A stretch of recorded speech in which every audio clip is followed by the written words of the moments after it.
kukaa kwenye nini? Kwenye mafundisho.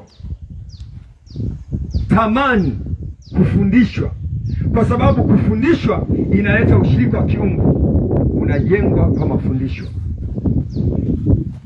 Haleluya, haleluya.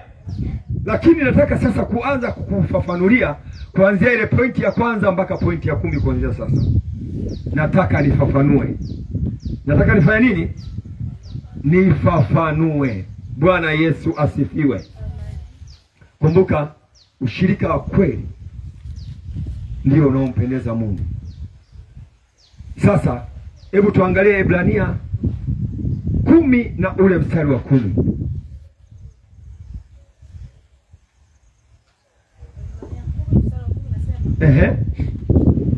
Katika mapenzi hayo, anasema katika mapenzi hayo mmepata utakaso kwa kutolewa mwili wa Yesu Kristo, kwa kutolewa mwili wa Yesu Kristo mara moja tu.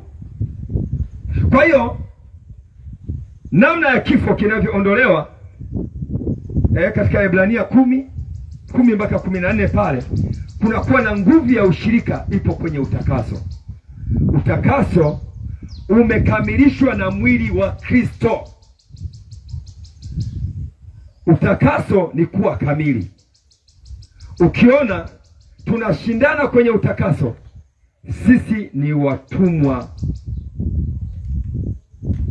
Haleluya, sisi ni nini? Watumwa. Na ndio maana unaweza ukaona watu waliofika Kanaani, sema Kanaani, alikuwa karibu na nani? Na Joshua. Kwa nini? Wengine walifia njiani, hawakuona nchi ya ahadi. Inawezekana uko kwenye ibada hii au unanisikiliza popote pale duniani, hauna ushirika. Amen. Maana yake hauna tabia ya utakaso. Utakaso ni kujikamilisha. Ni kufanyaje?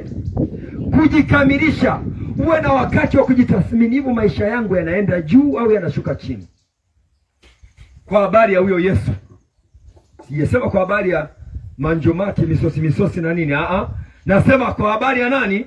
Ya Kristo. Sijasema kwa habari ya sindele, kusikiliza mafundisho yasiyokuwa na minajili ya Kristo. Amina. Sijasema kwa habari ya kuangalia ngoma za mila na desturi za kwenu. Nasema ushirika unaleta utakaso. Unaleta nini? Utakaso. Na ndivyo kifo kinaweza kuondolewa. Kumbuka kwamba pointi yetu ya kwanza ilikuwa inasema ushirika unaondoa kifo.